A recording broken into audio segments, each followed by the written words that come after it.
कलकत्ते वाली तरक्कली रे सुमन भैया कलकत्ते वाली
जो माँ का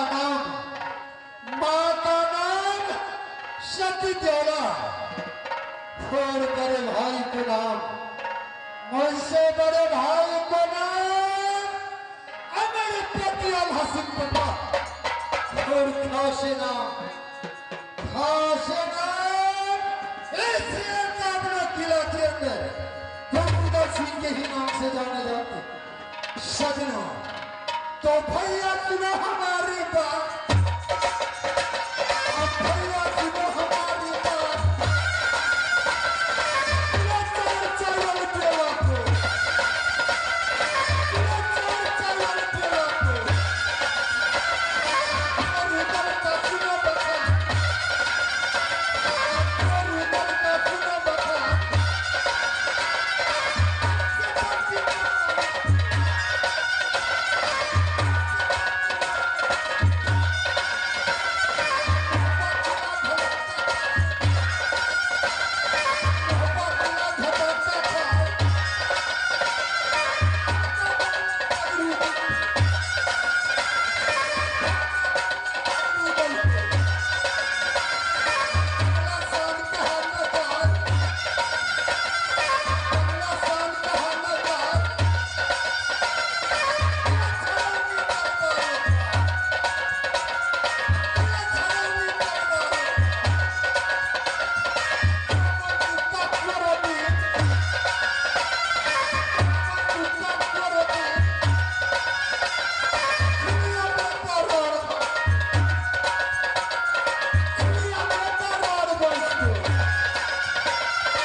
बहुत पमारा लब को गावे क्या गावन में लगी है तेरे छोड़े लटारा भी अब पीछे का छोड़े लटारा भी अब पीछे का क्या आदम का सुनो बताने सजना दोस्ती किया मैंने वही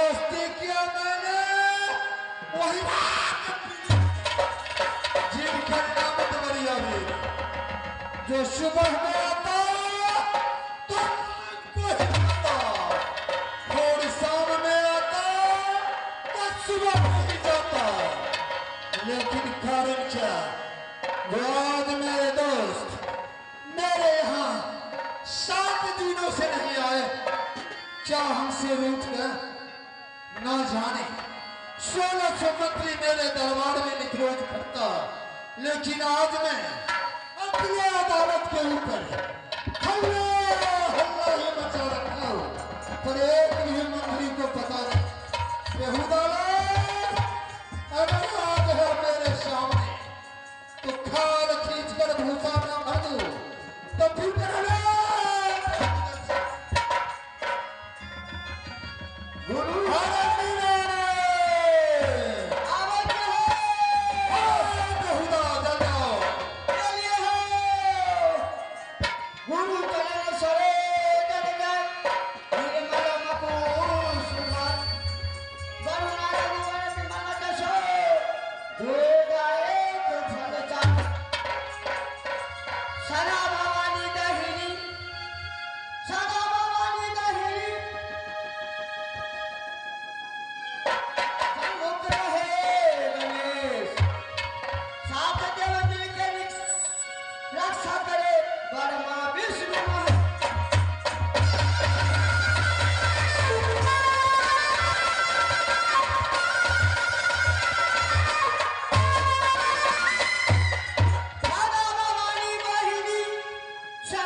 शायद तुम्हारा दिमाग धसक गया है। शायद तेरा दिमाग धसक गया है।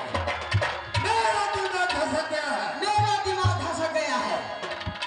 बेहुदा बेहुदा तो हमारे बात बनाओगे, हमारे साथ बात बनाओगे। अब बात क्या यार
साला तुम्हारा दिमाग खराब हो गया। आते आते ही तूने मेरे मिजाज को खराब कर दे तो। आओ मंत्री, अगर देर लगाया तो खाल खींच कर भूसा न भर दूं, तो फिर मेरा बेहुदा आते आते ही मेरे साथ मजा करना शुरू कर देता।